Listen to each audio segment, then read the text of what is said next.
रुपाली चाकणकरांच्या राजीनाम्यानंतर आता त्यांच्या अटकेची मागणी होऊ लागलेली आहे। रुपाली ठोंबरे पाटील आणि सुषमा अंधारे यांनी त्यांच्या अटकेची मागणी केली आहे, तर चाकणकरांचा राजीनामा जबरदस्तीने घेतल्याचा दावा सामाजिक कार्यकर्त्या अंजली दमानिया यांच्याकडून करण्यात आलेला आहे।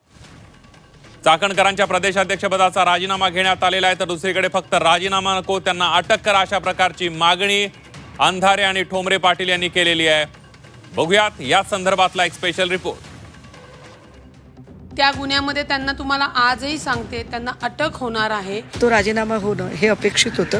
त्यांच्यावर गुन्हा दाखल करून त्यांना सहआरोपी केलं जावं। हा जबरदस्तीचा राजीनामा आहे आणि खरं तर हा इतका उशीर व्हायला नको होतं। जेव्हा आरोप होतात तेव्हा आपण कोणतीही चौकशी प्रभावित होऊ नये म्हणून अशा राजीनाम्याची मागणी लोक करतात, त्याच्यामध्ये चूक काहीच नाही। अशोक खरात, सुनील तटकरे आणि रुपाली चाकणकर यांचे सर्व सीडीआर गेल्या काही वर्षातले तपासले पाहिजे। दोन्ही राजीनामे दिल्यामुळं त्यांच्या जो आहे तो तपासाचा मार्ग मोकळा झालेला आहे। राष्ट्रवादीच्या नेत्या रुपाली चाकणकरांना अशोक खरात प्रकरण चांगलंच भोवलंय। पक्षानं चाकणकरांचा महिला प्रदेशाध्यक्षपदाचा राजीनामा घेतलाय। राष्ट्रवादीच्या महिला प्रदेशाध्यक्षपदाची धुरा रुपाली चाकणकरांकडे होती, मात्र खरात प्रकरणात त्यांच्यावर करण्यात आलेल्या आरोपानंतर त्यांच्या राजीनाम्याची मागणी करण्यात आली होती। यानंतर सुनेत्रा पवार यांनी प्रकरणाचा तपास पूर्ण होईपर्यंत रुपाली चाकणकरांचा राजीनामा घेतलाय। या प्रकरणात राजीनामा होणारच होता, मात्र चाकणकरांना सहआरोपी करून अटकेची मागणी आता त्यांच्या विरोधकांनी केली आहे। त्यांचा सहभाग नाहीये आहे हे येत नाही, त्यांनी राजीनामा देणं क्रमप्राप्त होतं। काय राजीनामा देत नव्हत्या, काय असं कारण होतं? ती जी काही त्यांची मुजोरी होती ती मुजोरी कायदेशीर पद्धतीने अत्यंत चुकीची होती। त्या गुन्ह्यामध्ये त्यांना तुम्हाला आजही सांगते त्यांना अटक होणार आहे, कारण का मी स्वतः वकील असल्यामुळे मला त्यातले जे काही कायदेशीर धागेदोरे आहेत त्या समोर स्पष्ट दिसतात। तर राजीनामा होणं ही त्यांच्या पक्षांतर्गत जो उद्रेक झाला होता त्यांच्या विरोधातला, पक्षाच्या बाहेरून खूप लोक दबाव आणत होते, समाज माध्यमांवर चर्चा प्रचंड विकोपाला गेल्या होत्या, त्यामुळे तो राजीनामा होणं हे अपेक्षित होतं। परंतु माझी जी मागणी आहे ती राजीनाम्याची नाही, माझी मागणी ही त्यांच्यावर गुन्हा दाखल करून त्यांना सहआरोपी केलं जावं ही आहे। चाकणकरांचा राजीनामा घेण्यास उशीर झाल्याचं सामाजिक कार्यकर्त्या अंजली दमानिया यांनी म्हटलंय। लोकांचा दबाव आणि त्यांच्या पक्षातील काही नेत्यांच्या मागणीनंतर जबरदस्तीने चाकणकरांचा राजीनामा घेतल्याचा दावा अंजली दमानिया यांनी केलाय, तर आरोप झाल्यावर चौकशी होईपर्यंत राजीनामा द्यावा लागतो अशी प्रतिक्रिया मुनगंटीवार यांनी दिली आहे। रुपाली चाकणकरांचा शेवटी दुसऱ्याही पदावरनं राजीनामा झाला।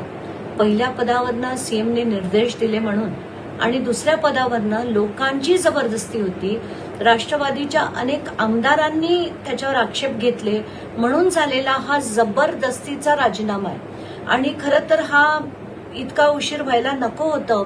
अशा घटना घडतात, जेव्हा आरोप होतात तेव्हा आपण कोणतीही चौकशी प्रभावित होऊ नये म्हणून अशा राजीनाम्याची मागणी लोक करतात, त्याच्यामध्ये चूक काहीच नाही आणि संबंधितांनी राजीनामा दिलाच पाहिजे। हा, त्यांना जर वाटेल की याची चौकशी योग्य पद्धतीने व्हावी ती योग्य पद्धतीने होईल, पण हे प्रकरण किती गंभीर आहे, म्हणजे खरं तर कायद्याच्या चौकटीतच गुन्हेगाराला शिक्षा झाली पाहिजे। पवारांच्या राष्ट्रवादीचे प्रवक्ते विकास लवांडे यांनीही चाकणकर आणि सुनील तटकरे यांच्यावर टीका केली आहे। खरात प्रकरणात दोन्ही नेत्यांवर कारवाई करण्याची मागणी त्यांनी केली आहे। रुपाली चाकणकर आणि सुनील तटकरेंचा सीडीआर तपासण्याची मागणीही त्यांनी केली आहे। फक्त राजीनामा देऊ नका, या प्रकरणामध्ये चाकणकरांना सहआरोपी करण्याची मागणी त्यांच्याकडून करण्यात आली आहे। या अशोक खरातच्या टीम मध्ये ज्यांनी आता महिला आयोगाचा राजीनामा दिला आणि महिला प्रदेशाध्यक्ष पदाचा राष्ट्रवादीचा राजीनामा दिला, त्या रुपाली चाकणकर जणू काही त्यांनी उपकार केल्यासारखे राजीनामे दिलेत, त्याच्यामध्ये खरोखर आरोपी आहेत। सुनील तटकरे आरोपी आहेत। हे दोघं जण वारंवार नाशिकच्या विमानतळावर उतरून तिथून गाडीने त्या ठिकाणी अनेक वेळा गेलेले आहेत। अनेक लोकांना त्यांच्या माध्यमातून अशोक खरात भेटलेला आहे। अशोक खरातचे अनेक व्यवहार या दोघांना माहिती आहेत। अशोक खरात, सुनील तटकरे आणि रुपाली चाकणकर यांचे सर्व सीडीआर गेल्या काही वर्षातले तपासले पाहिजे। अशोक खरात प्रकरणात चाकणकरांचा पाय खोलात जाण्याची शक्यता आहे, कारण त्यांना त्यांच्या पदावरून पायउतार व्हावं लागलंय, तसंच त्यांची चौकशीही होण्याची शक्यता आहे। अशोक खरात प्रकरणात आधी चाकणकरांना महिला आयोगाच्या अध्यक्षपदाचा राजीनामा द्यावा लागला आणि त्यानंतर आता चाकणकरांनी राष्ट्रवादीच्या महिला प्रदेशाध्यक्षपदाचाही राजीनामा दिलाय।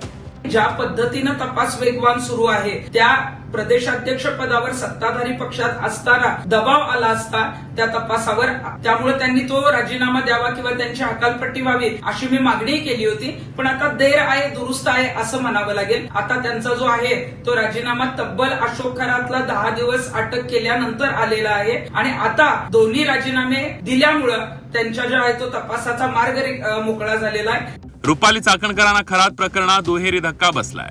त्यांच्याकडे असणाऱ्या दोन्ही पदाचा राजीनामा त्यांना द्यावा लागलाय. मात्र आता विरोधकांनी थेट त्यांना सहआरोपी करून अटकेची मागणी केली आहे. त्यामुळे चाकणकरांच्या अडचणी आणखीन वाढण्याची शक्यता आहे. ब्युरो रिपोर्ट, झी 24 तास.